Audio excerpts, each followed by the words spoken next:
Awesome. Dustin Jones in the house. What's up? All right. Welcome to the show, my brother. Welcome to the show. Thank you, man. Glad to be here, man. Good to see you. Yeah, good to see you, brother. I haven't hung out with you in a while, so awesome, dude. How you been? Good?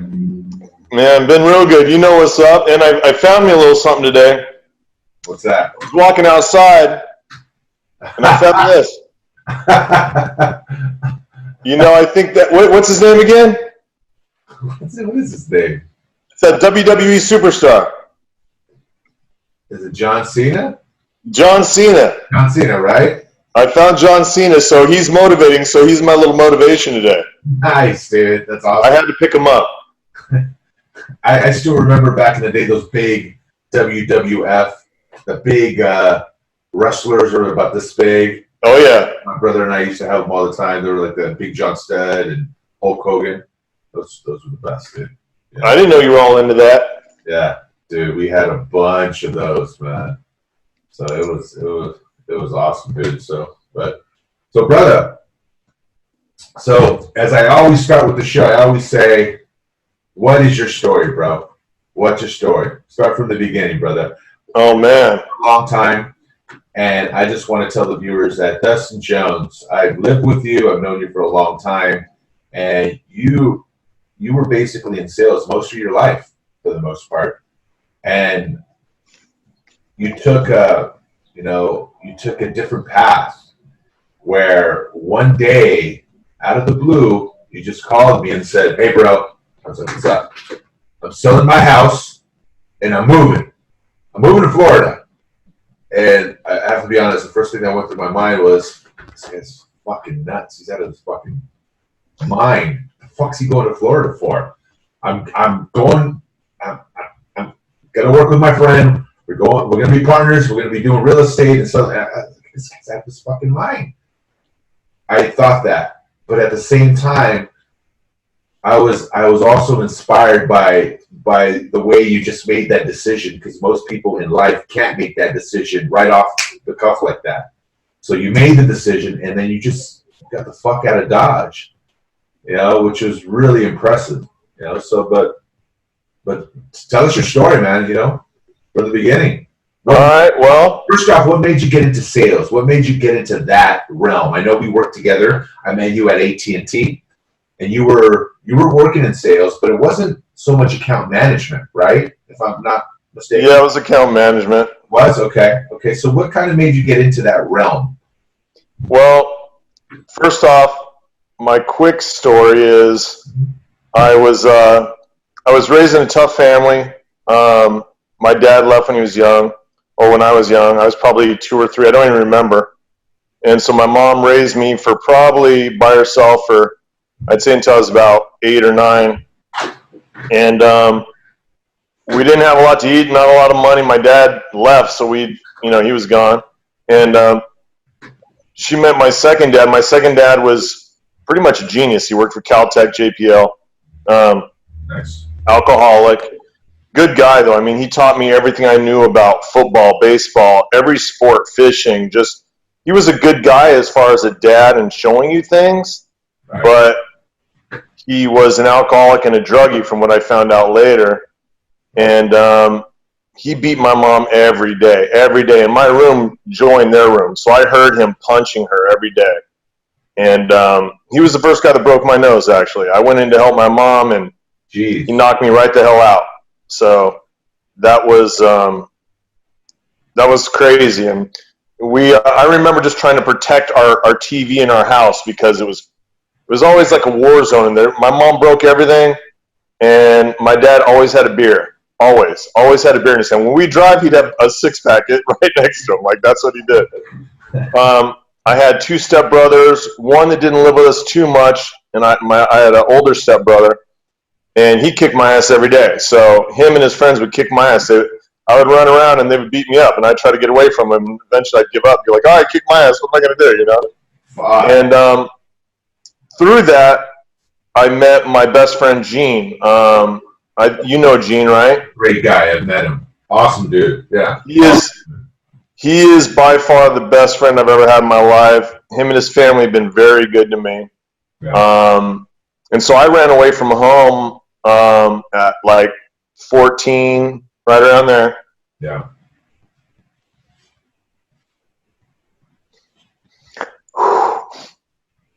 It's all good, man. I know this is painful, man, but thanks for sharing this. I know this is tough, brother. I know we've talked about this a couple of times too. You know, we've talked about your past and so I ran away, and his family was great, dude. Like, they're awesome. Gene's incredible, man. He's a good dude, man. They took care of me, man, and yeah. So anyway, I ran away from home, and they took me in, and my house is crazy. My mom jumped our brand new car into our garage at full speed, dude. I mean, that's how crazy my house was. And I got bused to a different school. Like, I hated Latinos for a long time. I mean, I used to fight with them every day. Me. And the only thing that made me like a good fighter is because I fought my brother and his friends. They were bigger than me. So when I fought some of my size, I was like, hey, this is all good. Right. And so I kind of went back and forth between my house and Gene's house a lot. Right. And I finally stayed at Gene's for a long, long time. And then my mom divorced that guy, married a new guy, and we ended up moving in with him. And he abused me. Like, we used to fight. He was a really big country boy, Vietnam vet, and moved to Riverside, and then ended up moving up to Mammoth, California. Okay. And we got in fights. I mean, one time he picked me up over his head and slammed me on the ground, and jeez. I picked up a snow ski, and I was like, "Come on, mofo, let's go now, bitch." You know, my mom tried to get in the middle of us, and anyway, at that time, I ran away again and went and lived with a friend named Steve, mm-hmm. and it wasn't the best place for me. I fought with him and his two brothers. Went to school up there, and then I ended up getting some college scholarships for one for baseball and one for academics. But I just went to a local college college called COC in over by Magic Mountain. Okay. And Santa Clara. And while I was there, this recruiter came in. Yeah. And he talked to us about joining the military, and we were like, you know what, let's do it. Let's join the military and be firemen. You know?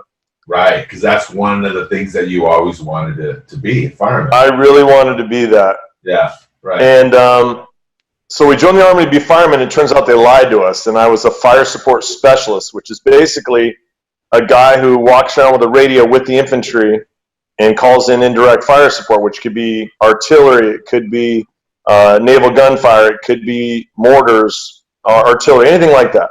Right. And I was like, dude, this isn't what we signed up for. But anyway, that's where we ended up. And we ended up going airborne. We went to the 82nd Airborne, and we didn't know what we were getting into, to tell you the truth. Yeah. And when we got there, it turns out that's like one of the first to go. I mean, everyone says they're the first to go, but I can tell you in 1987, when I joined, yeah, I'm 50, you know, we didn't know what was up. And my first year there, my sister came back to visit us, and the next day we were in Honduras. Wow. For that Oliver North thing. Oh, yeah. Right. So a movie actually just came out with Tom Cruise where he's a pilot for Pablo Escobar. I don't know if you've seen that movie. I've seen that one. What is it called? Is it called Made? No, it's not Made. It's something else. I can't remember the name. Flying a plane.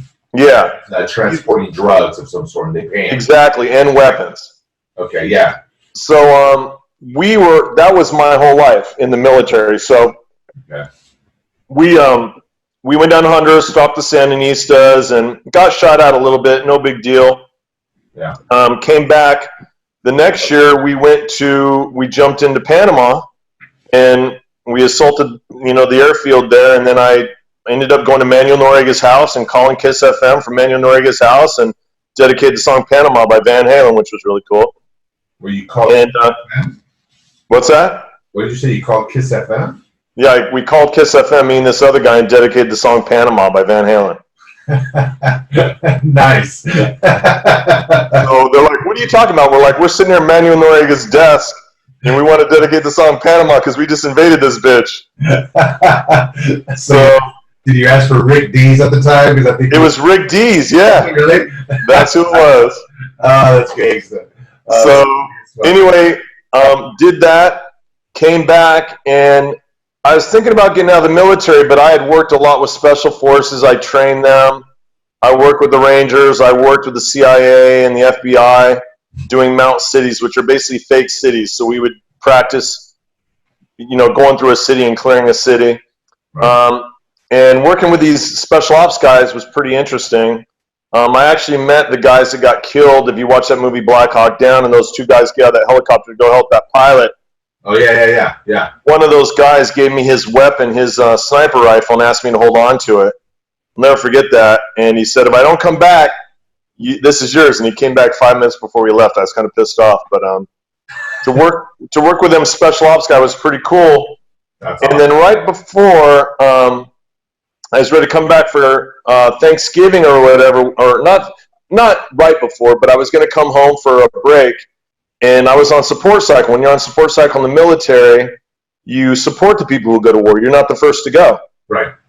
And we got called out to go to Iraq. And so we went to Iraq, and my mom freaked out.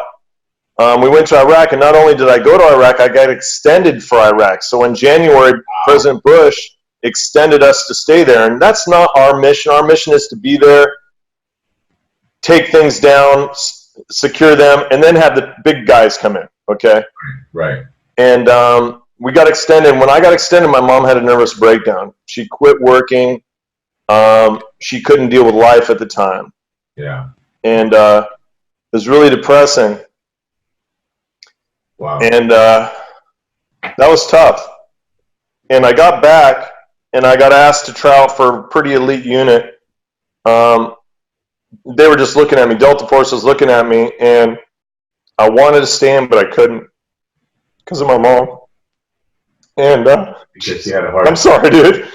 Man. And so I got out. Don't even apologize, brother. And I got out and didn't know what to do, man. I just like, what do I want to do? That's why I'm a big believer in having a dad at home, because a dad and a mom, having that family unit is so important. Yeah. So I didn't have any direction except from the father figures around me, Gene's dad, my buddy Eric Lang's dad.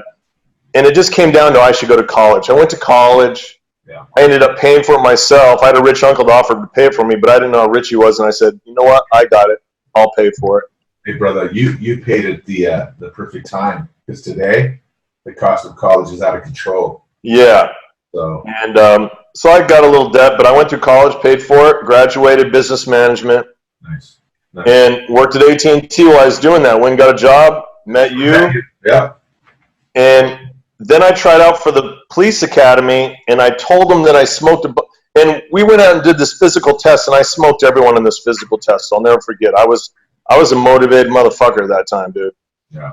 And I was very honest, which honesty is not always the best policy, but I told them I smoked a lot of pot in high school, and they said, how much? I said, I don't know, a lot, It's And funny. I ended up... Today you would have been a police officer. Really? It's just the way pot is today, or at least looked upon. Oh, yeah. It's completely different than it was 10, 20 years ago. It's crazy, I know. And I see cops, and I hate when I see an overweight cop. That always bugged me, but I didn't get in. And I tried to get in I tried to get in Torrance PD, and I couldn't get in because of that. And I tried to become a fireman, but I didn't get in. And I never even got to the physical stuff or anything. And so I just I'm just good with people. So I got into account management, worked for Iron Mountain, worked for AT&T. The one thing I learned real quick is that civilians were slackers. They were always late. They always made excuses. Right. And that bothered me. That was always hard for me. Would it be safe to say that you learned a lot of that discipline as far as being on time from the military? So that's one. Without a doubt. Yeah. Okay. I mean, Gene's family did, and my mom always taught me to do the right thing and not make excuses. But the military definitely ingrains in you that work hard, be on time, don't be a slacker, don't be a whiner. Right. And people would whine at work, and I'm like, if you're going to whine, just quit. What are you doing? Dude, We And whiners in 2019. yeah. And I just had a good time there, but I noticed that we had this girl named Martha. I think you remember Martha. She was late every day, and I was in charge of her, and I couldn't fire her. So I looked for another job. I eventually got a job with a company called Iron Mountain, and I love that company. I worked with them for about almost 10 years, 9.5 years. And you were really good. You were really good at that company. I made Chairman's Club 3 times there.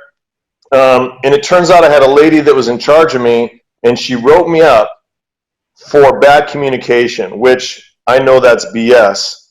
But that write-up... I still think that you rock the boat. You rock the boat. Because that's one thing that I've known about you is that you always try to think out of the box. And if certain people within that job, like that particular person, wants you to do it this way, that way might not be the most efficient way. You may have a better idea that you're thinking out of the box, and now you're clashing with somebody because of their ego.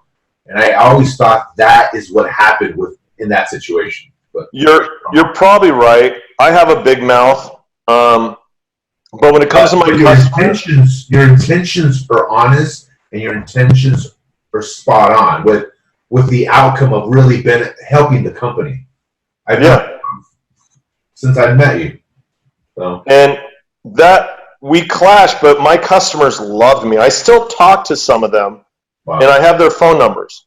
Wow. So when I left that job, without boring you too much, I've never found a job like that. My manager that used to work with me at Iron Mountain, another one, hired me to go work for another company, and I literally bounced around from job to job, and I hated all of them. And I finally got into security. And I was managing roughly about 375 people or so. I would say about 372 of them were officers. The other 3 were operations managers. And everyone thought I had a great job because I wore a suit every day. I could make my own hours. I could come and go as I please. That being said, I don't know if you remember, but my phone made me a slave. I got phone calls all the time, day and night, 2 in the morning, 4 in the morning, 6 in the morning. And if I let that phone call go to voicemail, it's bouncing back. Right. So my girlfriend at the time was like, why do you get those phone calls? I'm like, I got to get them. What am I going to do? Yeah. So, and then one day, I'll never forget this. And I have a picture of it. If you go on my Facebook, Tiny, and you look at my uploads, you can find it. I was at my house one day, and you know my house is across the street from a park. Park, yeah. And it was a beautiful day, and all these leaves fell in the park. And there's this young Latino family that was over there. They had kids that were probably, I would say, 3 and 5 or 6. And they raked up all the leaves in the park around a certain area, and then they just started jumping through the leaves and kicking the leaves and throwing the leaves on each other. And I took a couple pictures of that, and you can find those pictures on my Facebook. Right. And I looked at that, and I was like, that's what I aspire to be, happy. Right. You know, they don't need money. Even your family, I remember thinking, your family didn't have this big house or anything. Yeah. But your dad just seemed happy. Right. Just like the family yeah. Part, yeah.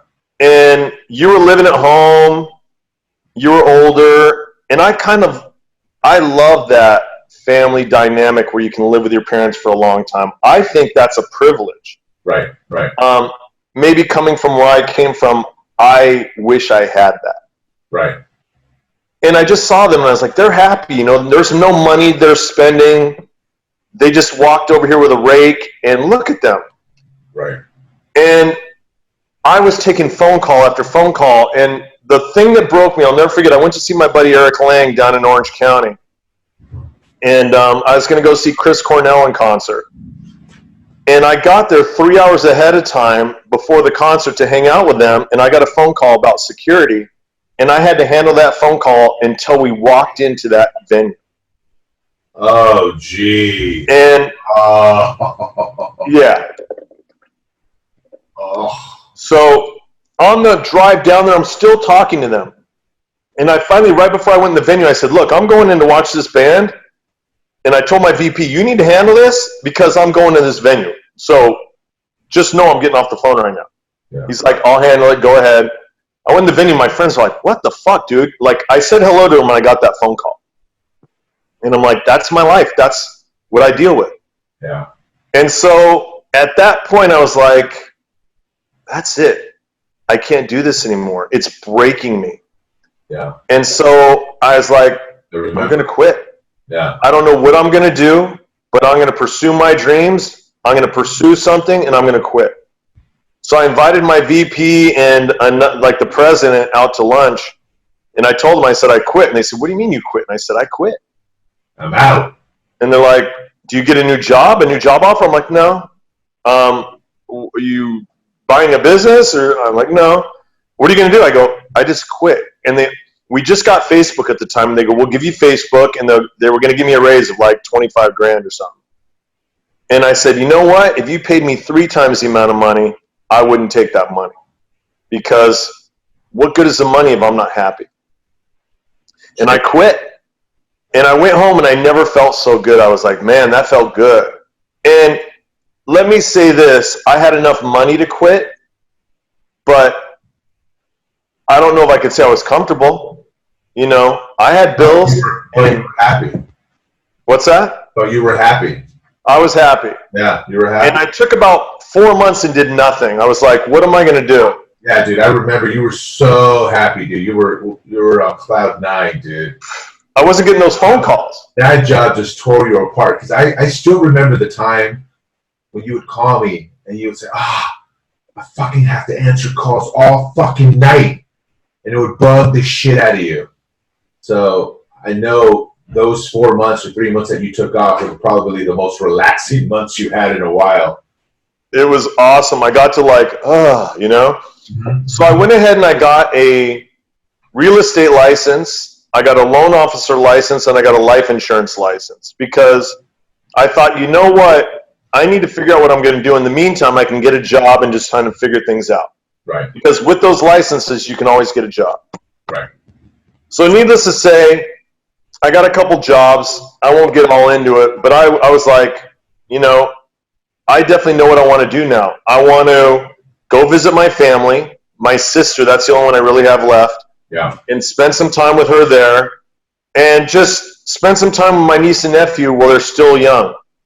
And they were like in their late teens, but I still wanted to spend some time with them. So I moved to Raleigh. North Carolina, rented my house out, and I was like, I'm out. Right. And gave all my furniture to my buddy and said, hey, if you're going to pay me, great. If not, we'll figure it out. So I left my house, went to North Carolina, stayed with my family for a year. Not stayed with them, but got a place, got a job in security, right, which was stupid, but I was like, I need a job. I need to make a little money. Yeah. And at that point, I was like, what the hell am I doing? This is stupid. I can't take it anymore. And I had been looking at franchises for a long time. I'm like, maybe there's a franchise I can find or something like that. Right. I go, but you know what? I'm just gonna go travel. Fuck it. Right. I got enough money. I'm not rich, but I'm gonna go sell my house and make some money and travel. And I did. Nice. And it was not only gratifying to sell my house because I made a good amount of money from it, but I paid off all my bills. I was like, whoa, done. Right. And I traveled around by myself. And let me be perfectly honest, traveling and everyone thinks you're having this great time, and you are having a good time, don't get me wrong. I met Terrell and another guy up in Minnesota, and we went and had a Prince reunion and went to Prince's place and partied, had a great time. And that's cool. If you look at my videos, you can see us going, we bought a drink called a Pancake for the bar we were at. Like, if you go on my videos, you can see that. Really? Yeah, that's cool. I went all over the country. I just had where I was going. I just went. And it's a little lonely, but I have a lot of friends like you where they're all over the place. So I was just like, hey, you mind if I come over? Or, hey, you mind if I stop by? Right, right. And friends and family, and I saw people I hadn't seen in years. Yeah.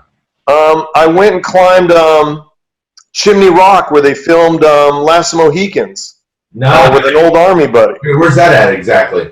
That's in North Carolina. North Carolina. Okay, cool. And I went to Chicago, dude. I went to Alabama. You went to freaking. Where else did you go?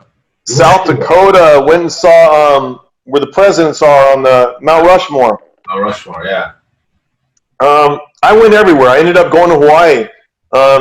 So I just traveled around and winged it. And I got stuck in. I got video diaries of almost everything. And I recommend if you're going to travel, take lots of pictures and videotape, because it's fun to go back and look. But don't get too caught up in it, because you should enjoy yourself. Everything doesn't have to be a picture, Right. which we all forget. But I got stuck I was in a snowstorm in Minnesota in my Jeep. I'll never forget this. And they said the storm was going to go below us, and it didn't. It went right at me. And I'm driving in my Jeep Grand Cherokee, and it's a two-wheel drive. And I'm following this big semi, dude. I'm like, holy shit. I mean, it's dumping snow. Cars have gone off the road. And finally, and I was scared to death, dude. I called my buddy Bernie. I'm like, dude, how do I get out of this storm? He's like, dude, you're right in the middle of it. I'm like, shit, where do I go? And he goes, you should pull over. And the next town was like 20 miles. Yeah. And I remember being scared. I was like, I don't know if I'm going to make 20 miles. And I didn't move. I just stayed on the road and just went straight, and cars kept going off the road. I'm like, don't fuck with anything. Just keep going straight. Straight, yeah. And I kept sliding. Focus. Yeah. What? I said, focus. Exactly. Yeah. And I finally pulled off, went to sleep, woke up, and I saw cars kind of leaving, so I took off. And I almost crashed going over this overpass. And I was like, holy shit, that was scary, holy shit. But it's those memories that made that trip so incredible. Right. Wow. And during that time, I skipped a little part. My ex-girlfriend wanted to come back in my life, this girl named Lisette. Yeah. And she hit me up, and I said, I'm probably coming back to California. And she was saying she loved me and she wanted to get back together with me. Right. And I said, well, let's just talk when I get there. I could have kept up the dialogue on text and cell phone, but I just thought, I don't want to establish anything. I want to get back there. So when I got back to California, I found out she was talking to a guy. Yeah. And that shit crushed me. Right. Crushed me. And I was like, I talked to this girl named Carmen, and I said, hey, Carmen, she wanted to learn to surf. I go, you want to go to Hawaii? Yeah. And she's like, yeah, fuck it, let's go. And we went there, didn't have sex. She's a beautiful girl, but we just went there as friends. Nice. And had the ultimate trip. We went helicopter riding over the mountains. It was raining, and we're in this open-door helicopter. Nice. That's awesome. And you probably saw some of those videos signing. I did. They were amazing. And it was fantastic, dude. We went to the Pearl Harbor, and I had all the group that we were with. I was like, get over here, let's take a picture. We all took a picture together, and they all wanted a copy of that picture. Yeah. And I came, and my buddy hit me up while I was over there and said, hey, Dustin, what are you doing? I said, traveling, what's up? He goes, I'm looking for an investor in Pensacola. I'm a builder. Do you want to come build some houses? I'm like, well, why don't you send me a proposal? Like, what's up? And he sent it to me, and I was like, it was a good proposal. We'd make good money. And I was like, you know what? Fuck it. I'm in. So that's where it began. That is where. So that was one of my questions. My question was, at what point did you say to yourself, I want to become an entrepreneur, I want to run my own shit? It was at that point. I don't think I thought about it that way. The way I thought about it was freedom. And I remembered that picture. Which is, you can look at it the same as well. Yeah. Your own business, freedom. And I was like, you know what? Yeah, let's do it. And he was an old friend I've known. In fact, he joined the military because of me, I'm pretty sure. I went and spoke in front of his class about combat, and the whole class asked me a lot of questions. It was pretty deep. Nice. And I went back there to Pensacola, and it wasn't what I expected. We fought a lot, and we built a couple houses. I sold those houses, but so to kind of go back to that particular business, what kind of business was it? Did you guys buy plots of land, or did you build houses and resold them, or what exactly was was that business? So I actually bought land when I was in Hawaii. Really? And okay. He had a piece of land. I said, you know what, I'll buy it. And it was like 36 grand. We got it down to like 34 grand or something. Okay. And I said, hey, I'll buy it and I'll be out there. Okay. And I went out there and he's like, all right, let's do this. He goes, you pay half, I'll pay half. So we both paid for this house ourselves, cash up front. But that's us building it. How much does it cost to build it? So we built it, I sold it, and made money off of it. Right. And during that time, I knew I wasn't happy. I didn't like Pensacola. But I was happy that I was taking a chance and that I was controlling my destiny. Right. Which a lot of people don't do. A lot of people don't do, and I admire that. It's scary. It is. I admire that. It was a lot of money invested. Yeah. And the first house we built, we thought we sold it, and then it fell out. Oh. And we had to do some finagling to make that thing happen, but we got it to happen. But it was difficult and scary because it was so much money tied up, and we wanted to make our next move. Yeah. And it was at that point I was like, I can't work with John, I'm pretty sure. What am I going to do? So I actually built a house with John, and I paid for it. It's my house right now. It's in Pensacola. It's paid for. And it's a small house. I said, I'm going to build this house, and I'm going to start my own business. Yeah. Because I want freedom, and I'm going to find it. And I had been thinking about franchises for quite a while and looking into them. Right. I'd be on planes, and you would always see in a plane, if you go through those magazines, you'll see franchise things. That's true. And so I had contacted a couple franchise brokers, and they work with you to kind of review them with you. And the guy that worked the hardest is the one that won the business. His name's Jason. Yeah. And we've been working for a long time and building this house. And I was like, I want it to be in Pensacola because I have a house that's paid for. Right. Why would I go anywhere else if I have a house that's paid for? I can invest money in the franchise, and if I get in trouble, I have the house. Makes sense. So I was right at the gates of buying this franchise called iTrip. And it's a vacation rental franchise. Okay. And you buy into it with a good amount of money. I mean, I'll say it's 75 grand to buy into that. Yeah. But then you're spending about $3 grand a month in costs to grow that business. That's a lot of money. That is a lot of money. Yeah. So I was like, damn, okay. And I was talking to some of these franchise guys, and they had been doing it the way they wanted to do it and not the way the franchise told them to do it. Ah, okay. And I don't think that's smart because they had a plan. Of course, they've never had a failed franchise, iTrip. That's what attracted me to them. I was like, no failed franchise, that's a good idea. It's a good record. And guys were making good money. Now, when you sell a franchise, you can sell it for 3 times the multiple of what you make, 3 to 5. Right. So if you make 100 grand a year, you can sell it for 300 to 500 grand. That's how it works. Right. So I talked to this other company called Mint Condition, and during this time, I was moving out of an apartment. I was scared I wasn't going to sell a house. Right. I had 130 grand invested, cash. I didn't know what I was going to do. I had no social life. Right, I remember that. And the one girl I met that I was into, right, she figured out how old I was, and she went the other way. And that hurt for me because that was like the only girl I met. I met her at the VA. I remember being at the VA talking to this girl, and everyone's looking at me like, look at this guy making the moves, But I was like, fuck it, I'm going to talk to this girl. She's cute. Right. I think I sent you a picture of her. You did. And when she turned away from me, I was like, I have no social life. And I'd go out to these bars, and it just wasn't me, I didn't have any single friends. Florida, right? Pensacola, Florida. Yeah. Right, okay. And anyway, and things weren't panning out. And so I looked at this company called Mint Condition. These guys were just great guys. Everyone knows them in the franchise community. This guy named Bill. I won't say his last name. Yeah. But everyone knows this guy. He's just a great guy. Been in the business 21 years.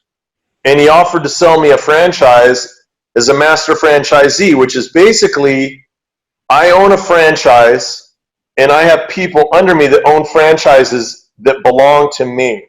Okay. So I'm the master franchisee. So I basically get them business. That kind of sounds like the structure of MLM in a way. Of what?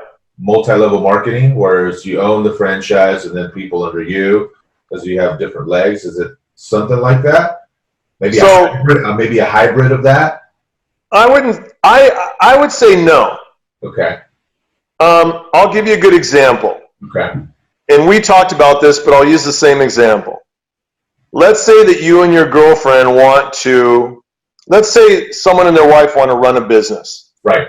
And they're working right now doing whatever they do in life. Right. And they're like, you know what, we want to send our kid to college and we'd like to make some extra money to do that.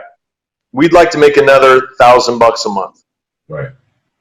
So they would come to me and I would say, okay, it's a cleaning business. It's basically they clean, let's say, YouTube. They go to YouTube and they clean that business. Yeah. And that business produces $1,000. It produces roughly $1,300 a month in revenue. Yeah. And at the end of the day, they make their $1,000. Okay. I guarantee that they'll make that $1,000 for 12 years. Okay. Okay. So if for some reason YouTube closes, I will guarantee I'll get them another $1,000 in business. I gotcha. Okay.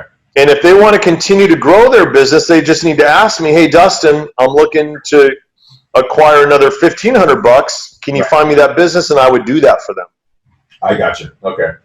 And right now, this business has 59 clients and franchisees that work in the territory that I'm looking at, which is Miami Beach. Nice. And it's actually Broward County in Miami. And it's already making money. Now, I don't want to get into the financial stuff. It's a little personal, but it's already making money. Awesome. And it's going to cost me a decent amount more than iTrip. Yeah. And it was a lot of money. And you mentioned earlier that you already made the investment, correct? I had made investments in the house. I had a 401k. Okay. And I had so the house that we bought and sold, I made investments there, about 130 grand. But then I have a house. This new business, did you actually invest in, or are you still thinking about it? Or are you full in? You're all in? I'm not all in, but when you have that much money out there in the wind, all the other money you have is at stake. Right. Because if anything goes wrong, right. Yeah. You got to remember, I have no income unless that house sells. Right. So anyway, when it came down to it, I only pretty much, not broke even, but probably made an extra 15 grand on that business building and selling the houses. Yeah, I made more than that, but when it came down to it, I'd say I made all the money I spent during that time, I made it all back, plus a little bit. Okay. But I just had money going out the door every month. Imagine you have no business, no income, so you just have money going out. That's scary. Yeah. So no paycheck. Right. Yeah. You made just a little bit. Yeah. So anyway, mint condition was a no-go until I had one last call with a franchisee, and he was doing business totally different. And I was like, he's successful, but he's not doing it the way you're supposed to. And I'm not happy in Pensacola. What am I going to do? And I started looking at mint condition again. And I was driving down to Miami, and I was just thinking, and I called my franchise guy, and I said, you know what? Mint condition's in play. Where are you at? And he goes, I'm at this conference, and it's all the franchise people together. And I said, is Bill there? He said, yeah. I said, tell Bill I'm still interested. Have him give me a call. He called me like 10 minutes later. Nice. I'm like, what's up, Bill? He's like, what's going on? I go, I'm heading to Miami, brother. He goes, what do you mean? I go, I'm heading to Miami. He's like, what are you talking about? I said, yeah, I'm heading down there. And I'm going to go look at the territory. And I go, I'd like to talk to one of the people that work for you. He goes, you know what? We're probably going to fire him because he's more of a manager. He's not what you are. He's not invested in the business. Oh, okay. Okay. And so he goes, I prefer you not talk to him, but he goes, why don't you go down there And he goes, I think we should have a day to show you the business up in South Carolina. I was like, I was just in South Carolina. I'm going to drive back up there, man. Holy crap. Right. He goes, what are you talking about? I go, I was just in Savannah, South Carolina, Atlanta, Raleigh. You know, I told him I'd been all over the place. He's like, okay. He goes, well, go down there and let's talk. If you know where to find me. I'm like, all right. And we went over a couple business things. Nice. And I got down to Florida, man, and it changed your life. It changed my life, dude. I got down to Florida, and I got a friend here named Andy One. His real name's Ling Chi, which is a badass name. AKA Andy Craigslist. There you go.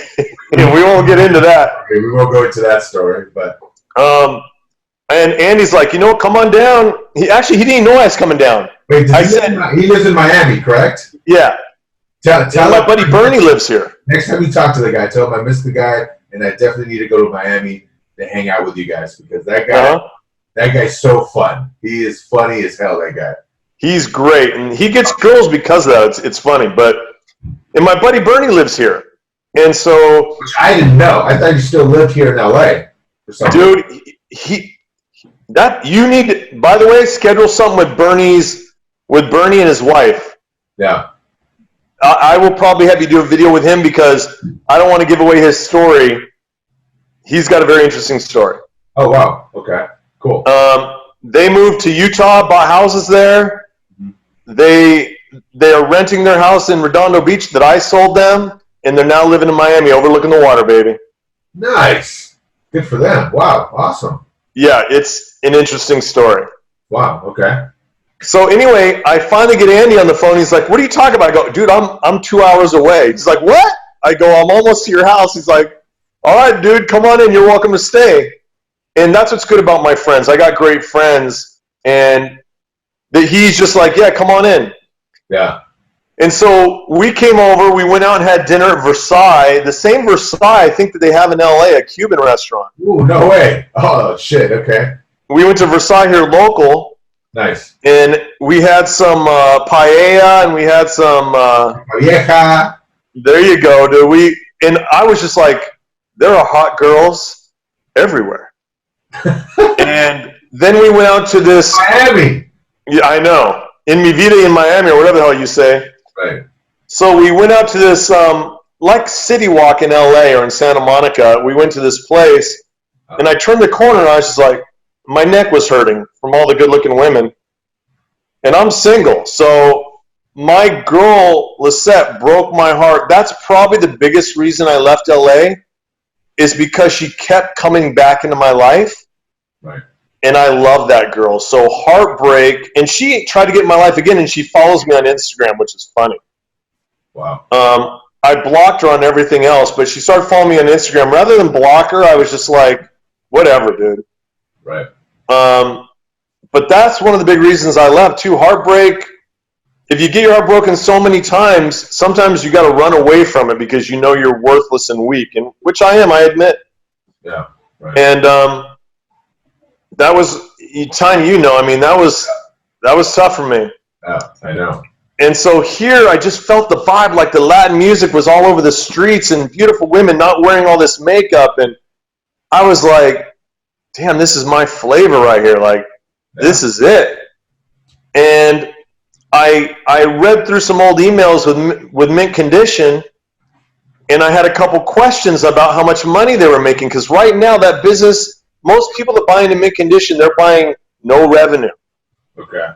They buy zero revenue and they build it. This has revenue. Wow. Okay. A lot of revenue. Oh, wow. Okay.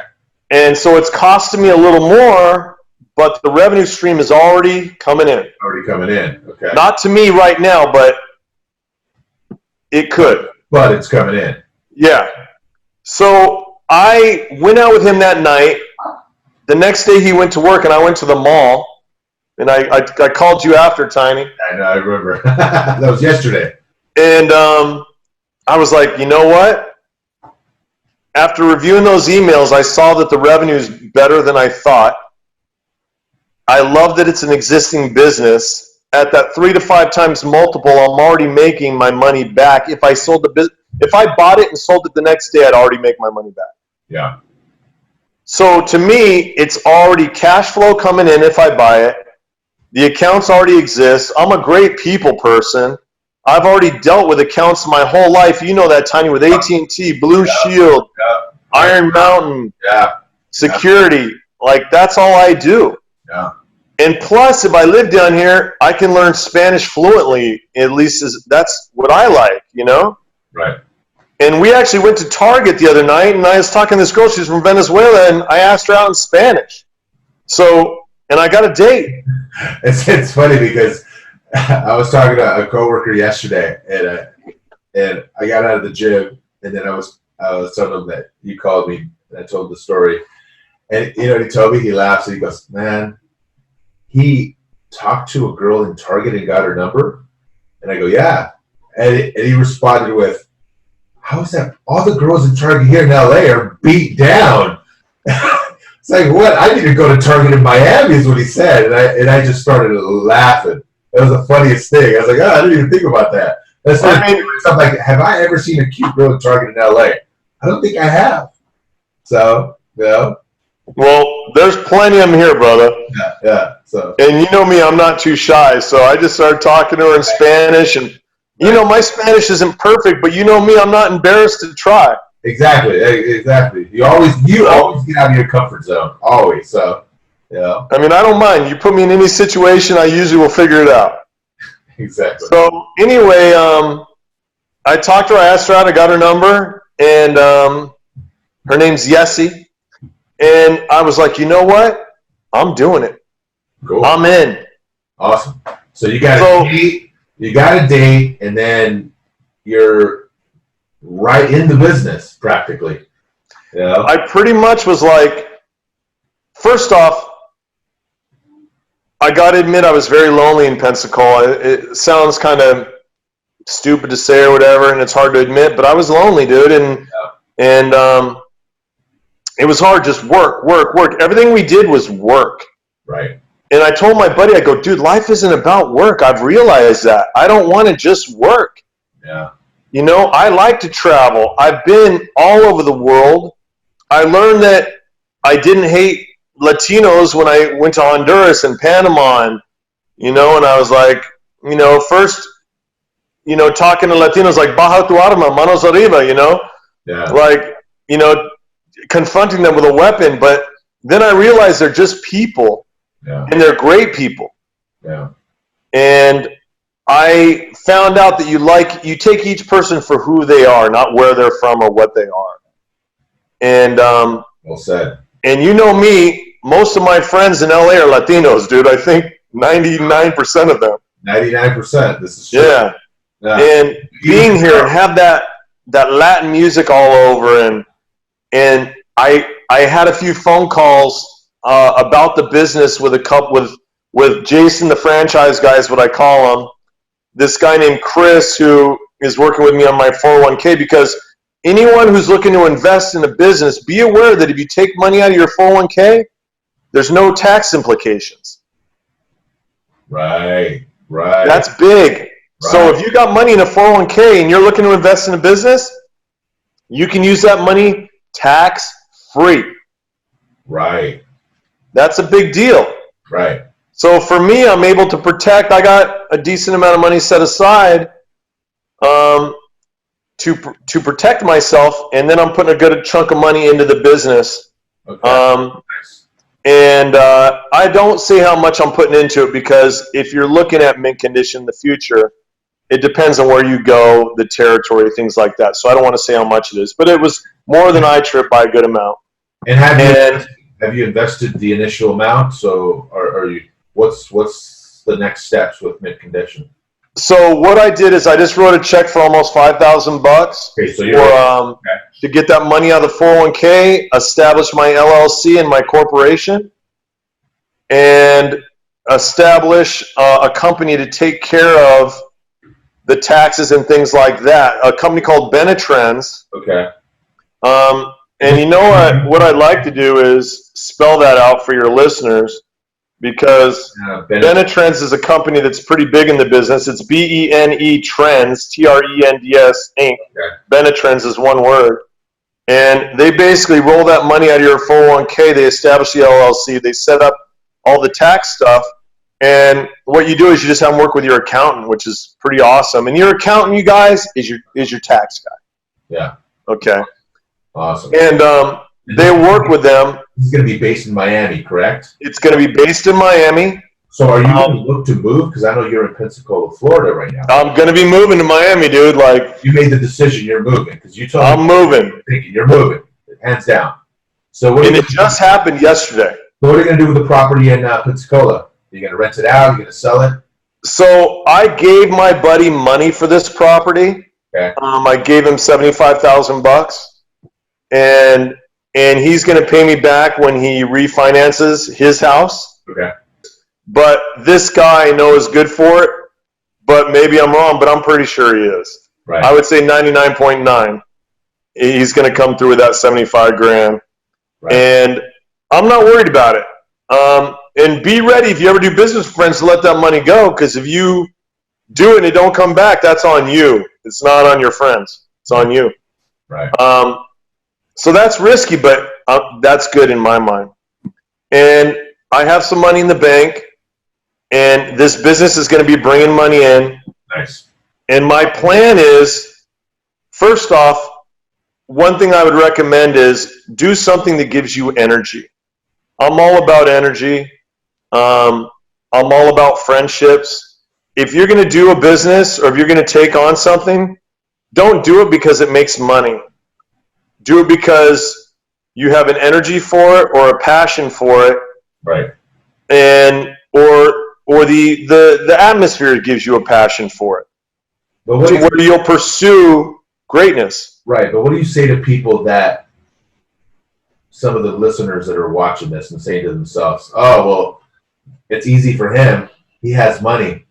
He sold a house in Downey. He picked up and left. He has X amount of money. He can do that.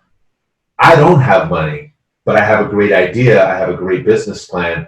I can't do this. What do you say to people like that have a great idea but don't have money? So people like that are giving excuses. Mm-hmm. I'll tell you why. First off, I was 90 grand in debt. Okay. Yeah. I was 90 grand in debt, and to get out of that debt, I took a lot of chances. Yeah. I didn't just make that money. I took chances. I bought a house on a short sale in Downey. Right. I bought a house when I was young. Yeah. And if you don't have money now and you're older, there's always a way. If there's a will, and it sounds stupid, but if there's a will, there's a way. Right. I've failed so many times. I agree. I've moved so many times. I agree. I pursued opening clubs with you, Tiny. Yep. The great we failed. We failed. But did we have a good time? We had a great time. It was awesome. What was it called? The Green Room. Green Room. What's up? It was awesome. I mean, was it a great time? Yes. Did it make no money? Yes, we lost money. But did we have a good time? Yes, but we pursued it. Right. And I can tell you this. Right. If you have no money, there's always someone who does. Exactly. That is my next point. If you have a great idea, you have a great business plan, you have banks, you have venture capitalists, you have friends, there's always money. I'll give you an example. And I'm going to use Tiny as an example. Tiny has a friend, I won't say his name because I don't know if that's cool. But Tiny has a friend who does very well, and we used to do things together, hang out together. And Tiny has a good idea. Here's one of them, his radio show. This radio show probably cost Tiny no money or very little.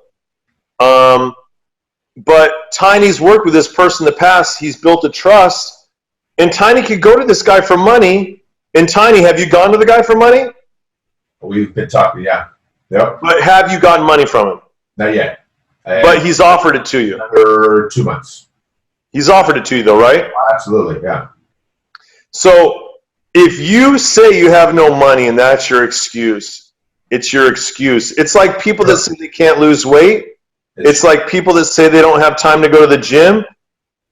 And coming from my military background, I think it's more embedded in me. I'll tell you what I did when I was going through college, and this is after the military. I worked 12 to 14 hours a day at Toyota. I went to school 4 hours a night. So let's say I worked 12 hours. I went to school for 4 hours after that. Doesn't include travel time. Right. Doesn't include homework. So just on school and work alone, I was at 16 hours a day. So if I can do that, you can do it. Exactly. So quit making frickin' excuses. Get off your ass and pursue your dreams. Make it happen. Dude, let me ask you this. What motivates you to get up in the morning? What is the one thing that motivates you? Because it's a two-part question. First off, what motivates you? And what kind of advice can you give to people who are struggling to find that motivation in life? Because we're all different people. You know me. I'm a very optimistic, positive person. You see me sad. I'm always happy. And I'm always motivating. And I'm always on the go. But the question is, some people don't have that. So how do you get motivated every morning? And what do you advise? What kind of advice you can give people who lack that? So number one, I would say this. If you're miserable in your job and you hate it, even if you're making $200,000 a year, because I went and saw a friend of mine, and I'm not going to say who it is but Tiny knows him, an Argentinian buddy of mine. By the way, my nickname is Tiny, just for the listeners. Okay. Anthony, everyone's wondering why they call me Tiny. And the guy makes great money, but he's kind of like almost sick because he's miserable in his job. Yeah. And if you make great money, even if it's $1 million and you're miserable, because I have friends who make $1 million a year. Yeah. I have a lawyer friend who's miserable, and he just bought a $5 million house. And it's like, dude, here you make all this money, you're spending all this money, you don't need to, and you work like a dog. If you're a lawyer, you work like a dog. Yeah. And he hates his job. Yeah. But he makes great money. So you got to choose to be happy. So my motivation is to be happy. Not to be, yes, do I want to be financially secure? Yes, but I can tell you that's second. And I know a lot of people probably don't believe me. That's powerful. But if you're not happy, money isn't going to change it. It isn't. Right. So for me, I was like, you know what? I'm 217.8 pounds. Did I know that number?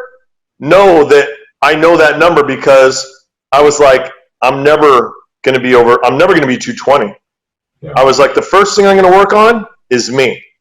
So what I did is I started to lose weight, and I didn't go on a diet. I basically just ate a little better, and I ate less. Yeah. And I worked out. Now, I lost so far about 20 pounds. It hasn't been like, whoop. It's been like, kind of like this, you know? And, you know, pretty soon I might look like this guy, but I have lost 20 pounds, and I can tell you just that motivates you. Right. So you're like, I told Tiny one time, I had a brown jacket. I don't know if you remember that brown leather jacket I had. But I went out to the club one time, and I felt good. I had new clothes on. I had my brown leather jacket. I had this roughly kind of brown kind of dress shirt, like with blue.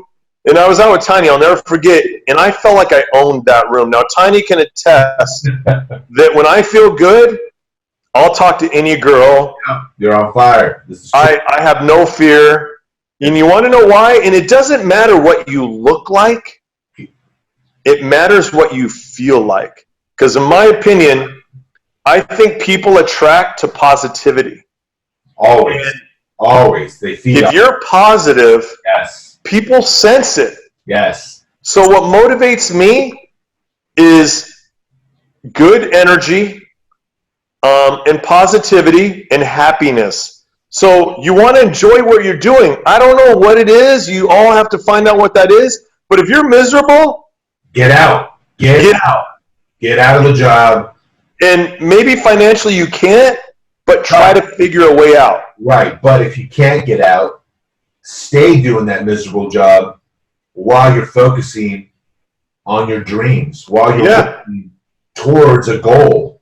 And I think that's key. If you want to be in graphic design, if you want to be an actor, whatever makes you happy, focus on that while you have that job. And don't be a whiner. Yes. And there's if you whine today, too many whiners. And I don't want to get political here, but too many whiners. If you whine, first off, no one gives a shit. Yeah. Second off, if you attract other whiners, you're going to bring yourself down. Right. Okay?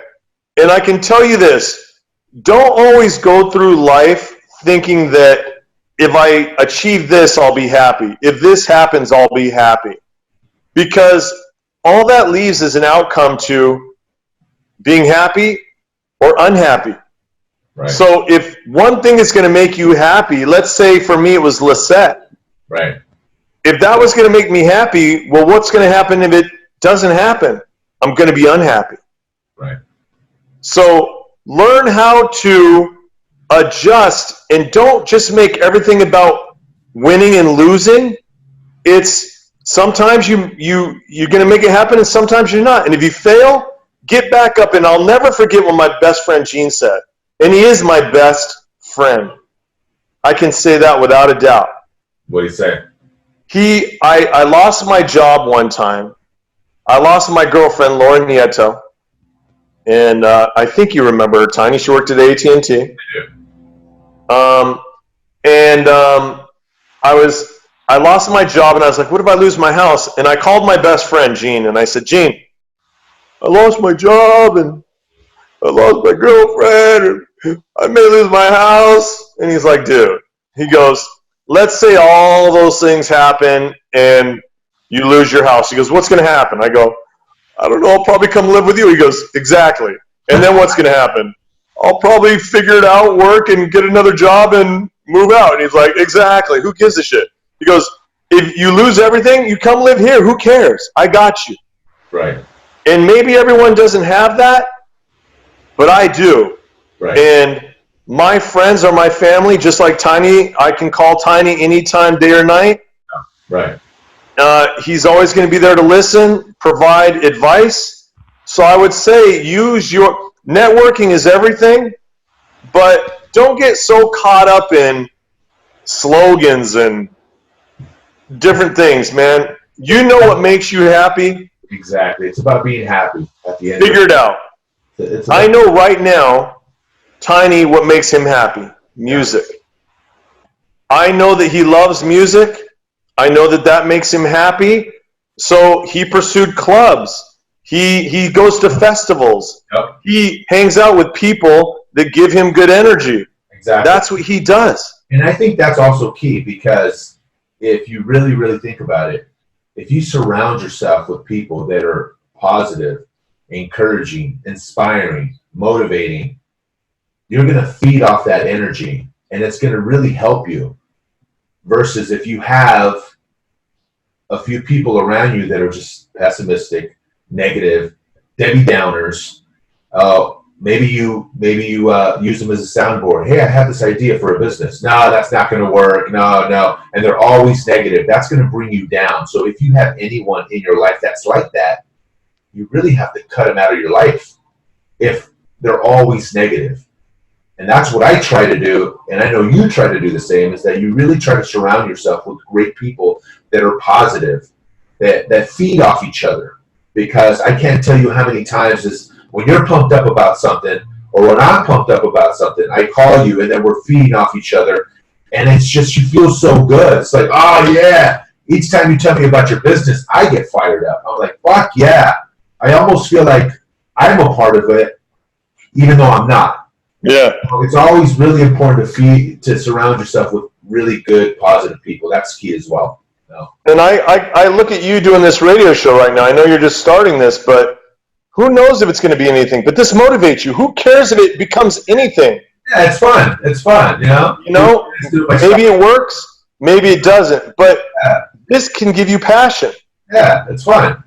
And I want to tell people about our business real quick when we tried to promote that club.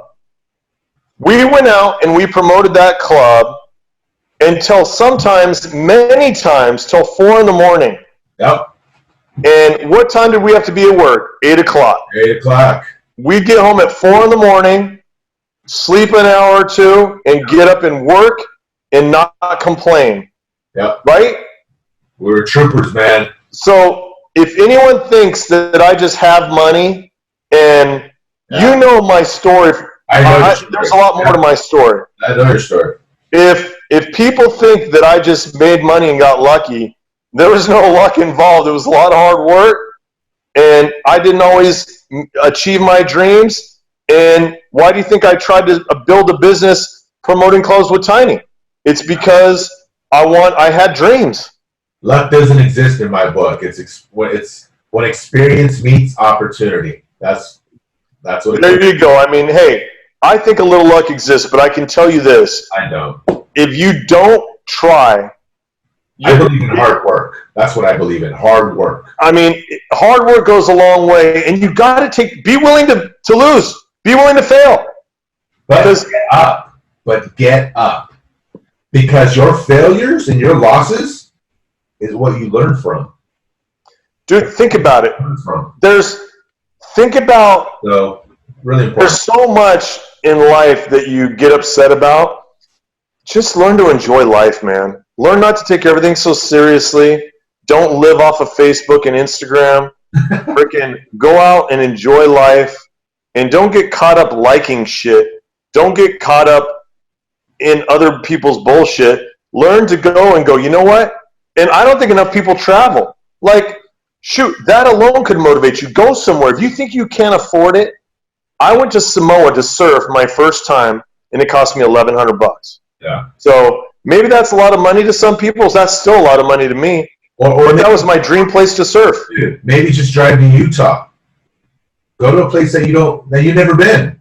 Go to Arizona. Go to Utah. If you've never been to Vegas, take a drive. That's the time. You just, I think, made a perfect. Go to someplace you've never been, even if it's to the Huntington Library in Pasadena. Right. Observatory in Hollywood. Maybe that'll motivate you. It's local. Anything. You never know. Just go. Quit sitting home making excuses. So I know I'm not the best example, but I know that over these past probably 3 years, I've done more crazy shit, more dumb shit, spent money on stupid shit than most people. And it's been a wild ride, but I'll tell you, it's an experience I will never forget. And people all the time are like, Dustin, where are you now? And I'm like, I don't even know where the hell I am. Like, Tiny didn't know I was in Miami until yesterday. Yeah. You know, so. I was like, we're in Miami? What the fuck are you doing in Miami, dude? Exactly. What the fuck? So, dude. I've taken a lot of chances, but it's been a lot of fun. I've reconnected with a lot of my military buddies. That's awesome. And those are other people that motivate me because a lot of them are very successful, but a lot of them are a bunch of whiners too. So I would say separate yourself from the whiners and attach yourself to the people that are going to take you to the next level. My last question is, because we've been on here for a while, is this. Is there a particular person or something that inspires you? I mean, there's a lot of people. Yeah, but if there's, what is it that really inspires you on a daily basis? And what would you advise people to get that inspiration, to find something that they love, find something that they are really passionate about? What is it for you that really moves you? I mean, the people that inspire me are my friends. That is the, remember that, people who, anyone that's watching this, find your inspiration in friends. I have a guy named Kenny.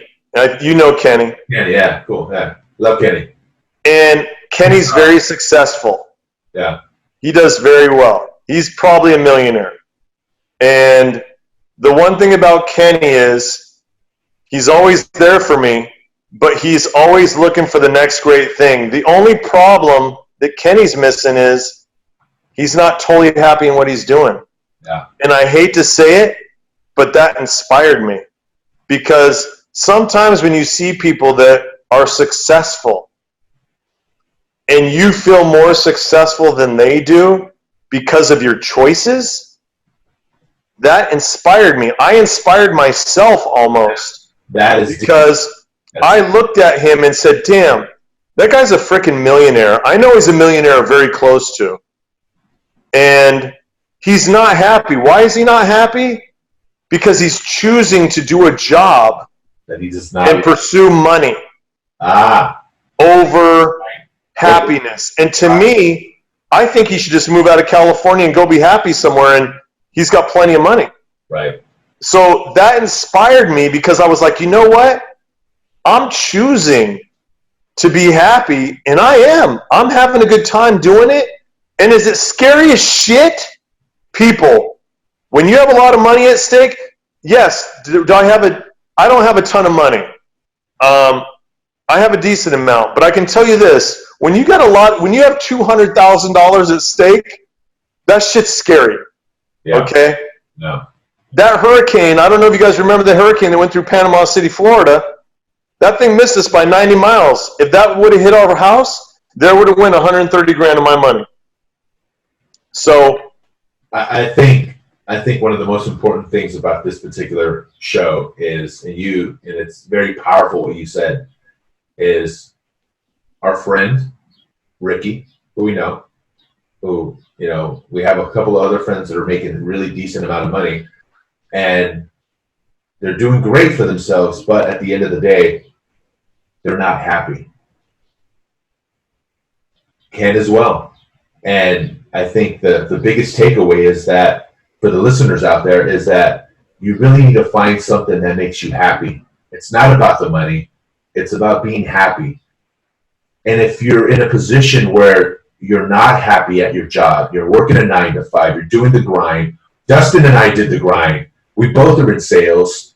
And if you're not happy, start to work towards your dream, your goal. Even if it takes, baby steps, but move toward it, and eventually you will get there. I will take that over misery all day long, because I can tell you this, one thing a billionaire can't buy is love. Can't buy that. That's true. And if you're a billionaire, you may not know if this woman or man ever loves you. So you can't buy everything that you want. Happiness is free. So you don't need a lot of money to have it. Happiness is freedom.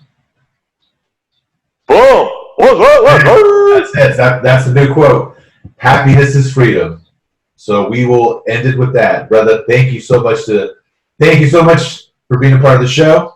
It was great talking to you as always, and I look forward to coming out to Miami and visiting you and Mr. Craigslist. All right, brother. I love you, man. Love you, man. Great talking to you, brother. Take care. Word.